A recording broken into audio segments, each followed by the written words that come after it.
পড়ার বিষয় পক্ষ থেকে বলছি, তোমরা যারা নেতাজি মুক্ত বিশ্ববিদ্যালয়ে পড়ো এবং সেকেন্ড ইয়ার হিস্ট্রি অনার্স পরীক্ষা দিলে, তাদের জন্য আমরা পড়ার বিষয়ের পক্ষ থেকে 2024 সালে ইতিহাস অনার্স CCHI 09-এর প্রশ্ন পেপার নিয়ে এসেছি। তোমরা জানো যে নেতাজি সুভাষ মুক্ত বিশ্ববিদ্যালয় সেমিস্টার পদ্ধতি চালু করলেও এখনও বছরে একটাই পরীক্ষা হয়, অর্থাৎ দুটো সেমিস্টার একসাথে নেওয়া হয়। অর্থাৎ প্রথম আর দ্বিতীয় সেমিস্টার একসাথে, তৃতীয় চতুর্থ একসাথে এবং পঞ্চম ও ষষ্ঠ একসাথে হয়। কাজেই আমরা যে প্রশ্নটা দিচ্ছি এটা জুন 2024 সালের পরীক্ষা হয়েছে, অর্থাৎ 24 সালের প্রশ্ন যেটা পরীক্ষা হয়েছে জুন 2024 সেমিস্টার 4।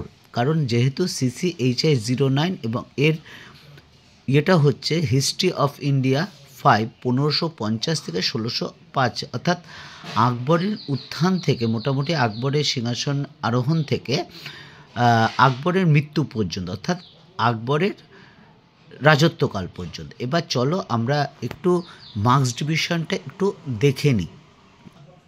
তোমরা অবশ্যই জেনে গেছো যে যেহেতু তোমরা এখন সেকেন্ড ইয়ারে উঠে গেছো যে নেতাজি মুক্ত বিশ্ববিদ্যালয় পরীক্ষার সিস্টেম একটু অন্যরকম, অর্থাৎ শুধু নেতাজি না, যে কোনো মুক্ত বিশ্ববিদ্যালয়েরই এখানে অনলাইন অ্যাসাইনমেন্ট 20 নম্বরের হয়, 20টা MCQ থাকে। সোজা ভাষা যতগুলো ঠিক করবে তত নাম্বার পাবে, অর্থাৎ 20টা MCQর মধ্যে তুমি যদি 20টা ঠিক করো তাহলে 20 নাম্বার পাবে, 18টা ঠিক করলে 18 নাম্বার পাবে। তোমরা কিন্তু এটা বাড়িতে বসে অনলাইনে পরীক্ষাটা দিতে পারো বা দেবে, এটা তোমরা জানো। কাজে এই অ্যাসাইনমেন্টে তোমাদের যদি 20তে 20 পেয়ে যাও তাহলে কিন্তু পরীক্ষায় পাশ করা খুব সহজ হয়ে যায়। আর রিটেন পরীক্ষা হয় 50 নম্বরের, যেটা অন্য কলেজে গিয়ে পরীক্ষা দিতে হয়। টোটাল পরীক্ষা হয় 70 নম্বরের। এবার চলো আমরা এর মার্কস ডিভিশনটা একটু দেখে নিই। দেখো, হিস্ট্রি অনার্সের যে মার্কস ডিভিশন আছে নেতাজি মুক্ত বিশ্ববিদ্যালয়, 10 নম্বরে 4টে প্রশ্ন থাকে, তোমাকে 2টো লিখতে হবে, এবং 6 নম্বরে 10টা কোশ্চেন থাকে, 5টা কোশ্চেন লিখতে হবে। টোটাল 50 নম্বরে কিন্তু তোমার লেখা পরীক্ষা হবে। তা চলো এবার আমরা প্রশ্নটা শুরু করি। দেখো, 2024 সালে ইতিহাস অনার্স CCHI 09-এর যে প্রশ্ন এসেছিল সেটা আমরা শুরু করছি। দেখো, প্রথমে আছে ক বিভাগ বা গ্রুপে যে কোনো 2টি প্রশ্নের উত্তর নেই, 10 নম্বরের 2টো। তোমরা একটু দেখে নাও। আমরা পড়ার বিষয়ের পক্ষ থেকে এই নেতাজি মুক্ত বিশ্ববিদ্যালয় ইতিহাস, রাষ্ট্রবিজ্ঞান বা শিক্ষা বিজ্ঞানের আমরা সাজেশান বা নোট দেওয়া হয়, এবং কি পরিমাণ কমন আসে তোমরা দেখে নিও। এবং আমরা নেতাজি মুক্ত বিশ্ববিদ্যালয়ে যে অ্যাসাইনমেন্ট হয় বিভিন্ন বিষয়ে, সেই অ্যাসাইনমেন্টও কিন্তু করে দিই। এবার গ্রুপ বি দেখতেই পাচ্ছ, 6 নম্বরের 5টা তোমাদের লিখতে হবে, এবং এইবারও আমরা অনেক অ্যাসাইনমেন্ট করে দিচ্ছি, প্রায় 82-83টা, এবং যার মধ্যে অধিকাংশই 20তে 20 পেয়েছে। তোমরা আমার কথা বিশ্বাস করো না, অবশ্যই দেখে নিও আমাদের ডেসক্রিপশন বক্সে গিয়ে, এবং কোশ্চেনের সাথে কি পরিমাণ এসছে, বা এবারও যে এই অনার্স পরীক্ষা হলো ইতিহাস অনার্স বা পল সায়েন্স বা এডুকেশন অনার্স, সাজেশনের সাথে কি পরিমাণ কমন এসেছে তোমরা অবশ্যই দেখে নিও। যদি দেখে বিশ্বাস হয় তাহলে চ্যানেলটা লাইক করো বা সাবস্ক্রাইব করো বা বেল আইকন টিপে রেখো। আমাদের পড়ার বিষয় চ্যানেল কিন্তু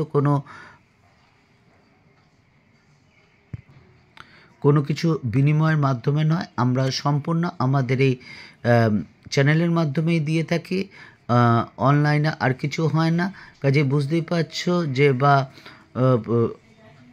যদি তোমাদের দরকার হয় বা ভালো লাগে বা তোমাদের কোনো প্রশ্ন থাকে আমাদের জিজ্ঞাসা করো, আমরা কিন্তু অবশ্যই আমাদের সাধ্যমতো চেষ্টা করব। কারণ আমরা শুধু আমি একক না, আমার দীর্ঘ 23-24 বছর শিক্ষকতার অভিজ্ঞতা বা দীর্ঘদিন তোমাদের সাথে থাকার ফলে বেশ কিছু শিক্ষার্থী বলেছে স্যার নেতাজি মুক্ত বিশ্ববিদ্যালয় অনেক কিছু একটু অসুবিধা হয়, বই থেকে শুরু করে নোট থেকে শুরু করে সাজেশান থেকে শুরু করে, যাই হোক এর জন্য আমরা যারা কিছু শিক্ষক যারা বিভিন্ন স্কুল কলেজের সাথে যুক্ত আছে তারা একটা আলোচনার মাধ্যমে নিজেদের সুবিধার জন্য, আমাদের ছাত্রদের সুবিধার জন্য আমরা এই চ্যানেলটা খুলি। তাতে সাজেশান থেকে শুরু করে নোট থেকে শুরু করে অ্যাসাইনমেন্টের উত্তর থেকে শুরু করে সব কিছু দেওয়া হয় যতটা সম্ভব। অধিকাংশই আমরা চেষ্টা করি, তবে একটু দুটো হয়তো হয়ে যায়। যাই হোক, তোমাদের যদি দরকার হয়, ভালো লাগে বা প্রয়োজন মনে হয় তাহলে চ্যানেলটা অবশ্যই লাইক করো, সাবস্ক্রাইব করো, বেল আইকন টিপে রেখো। তোমরা একটু পড়াশোনা করো, কারণ নেতাজি মুক্ত বিশ্ববিদ্যালয়ে যারা অনেক ছাত্র আছো যারা সত্যি কথা বলতে পড়ার সময় পাও না। আমরা দেখি আমাদের অনেক ছাত্র আছে। সত্যি কথা তবুও বলব একটু কষ্ট করো, কারণ জানো গ্র্যাজুয়েশনের দামটা অনেকটাই আছে, সার্টিফিকেটটার দামটা আছে। একটু পরিশ্রম করো, অনেকটাই করেছো, আর একটু করো, অবশ্যই ভালো ফল হবে। কোনো সমস্যা হলে আমাদের ডেসক্রিপশন বক্সে জানিও। আশা করি অবশ্যই তোমাদের সমস্যার সমাধান করতে পারবো। পড়া বিষয় পক্ষ থেকে এতটুকুই, অগ্রিম শুভেচ্ছা রইল।